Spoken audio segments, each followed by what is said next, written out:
Sebastian Aho of the Carolina Hurricanes just signed a brand new contract extension the other day for $9.75 million over an 8-year span. And in today's video, we're going to be comparing that to the Mika Zibanejad contract, as well as kind of comparing the players, who's the better player, and kind of projecting out who could be the better going forward, because their contracts do end at fairly similar time.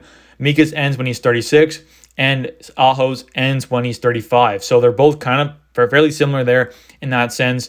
Yes, Mika is about 4 years older than Aho, but since when Mika signed his deal, it was 2 years ago, and obviously Aho doesn't kick in until 2024, 2025. They ended at nearly about the same time. Mika will be about 36 years old, and then Aho will be about 35. So fairly similar age when they end. I think they're both fairly similar type players. Good two-way centermen. And both, like I said, probably top 15 guys over the past few years, definitely have both been absolutely fantastic centermen for their teams.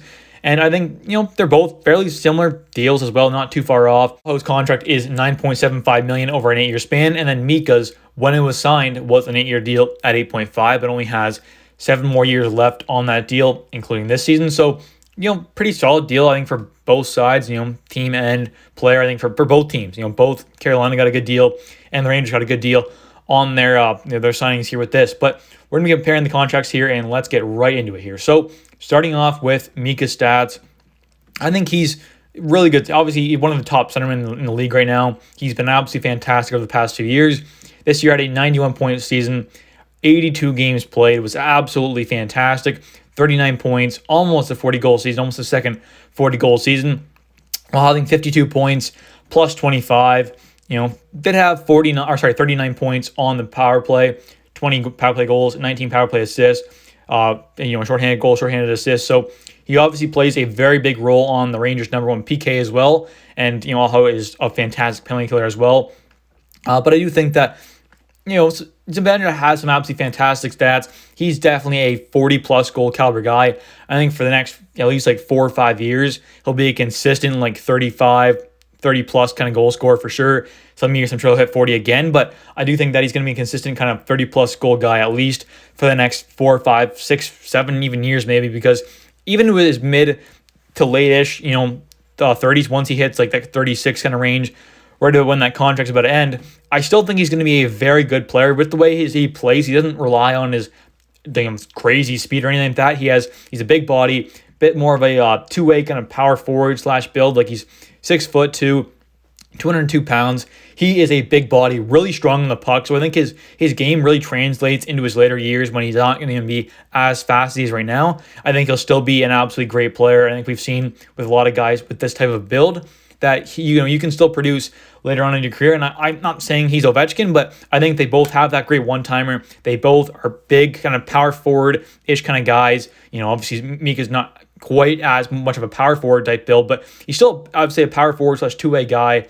And I'm not saying he's near as good as Ovi. I'm not saying that, but I think at this stage he is definitely. But overall, I think his build, kind of like Ovi's, is going to project out to be very good long-term wise, because he's so big, so strong in the puck, and his one-timer, he can still just sit there like Ovi does and still smashing those one-tees even when he can't skate as well as he did in his younger years. So I think he's still great in that sense.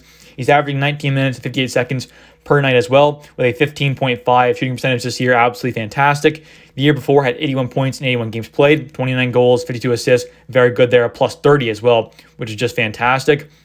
And the year before, in 2020, 2021, had 50 points in 56 games played. So that was a down year, but a part of that was obviously he was injured, COVID and stuff, all that crap was still going on. So that definitely affected him a bit, but still, 6 points under a point per game is not bad at all. And then the year before was when he had that monster year, just absolutely stupidly insane year, where he had 41 goals in 57 games played with 34 assists, 75 points in 57 games played.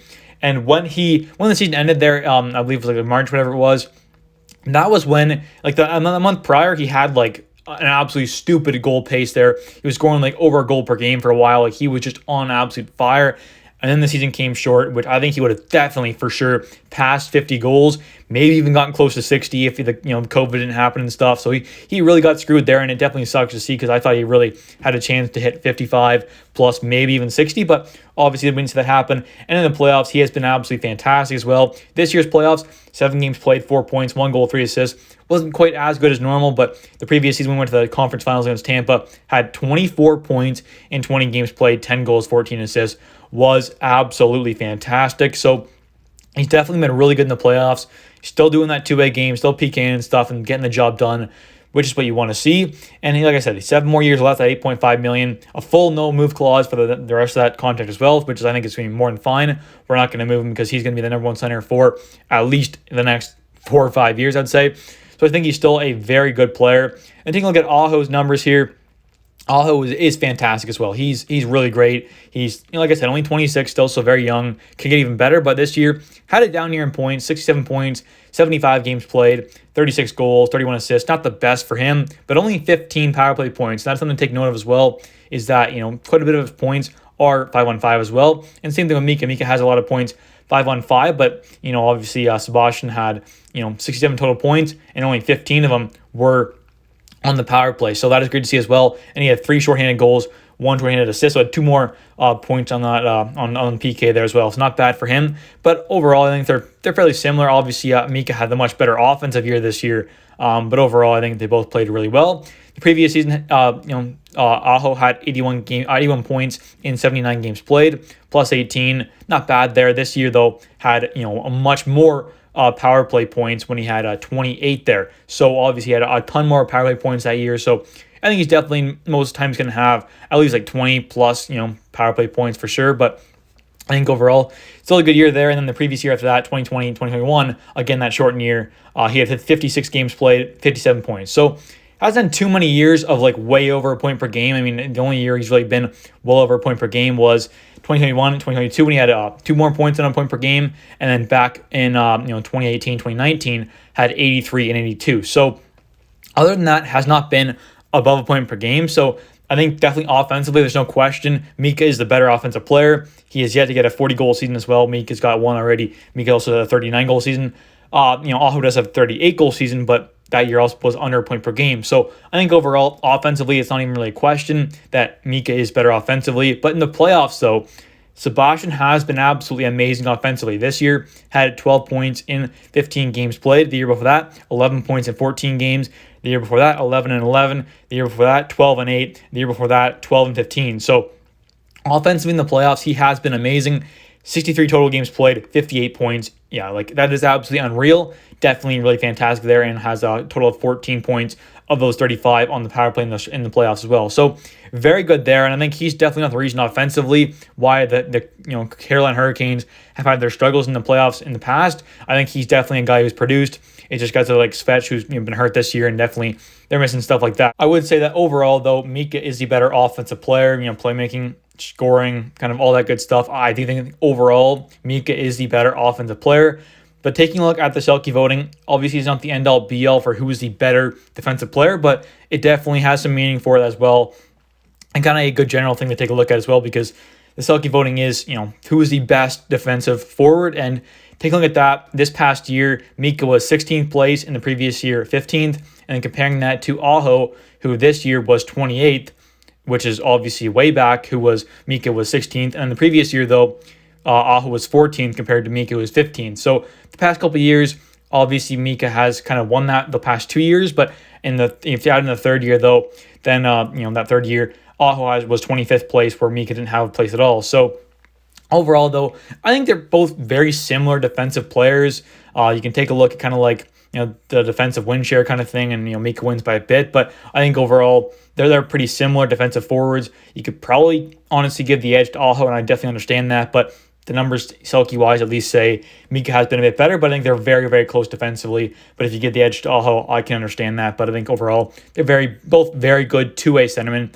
Offensively, I'd definitely give the edge to Mika. Defensively, if you want to get the edge to Aho, I can understand that. But I think that they're very, very close in that department. And definitely there's more of a bigger gap between offensively, I think, with Mika being a decent size better offensively compared to the gap between them defensively is definitely a lot closer.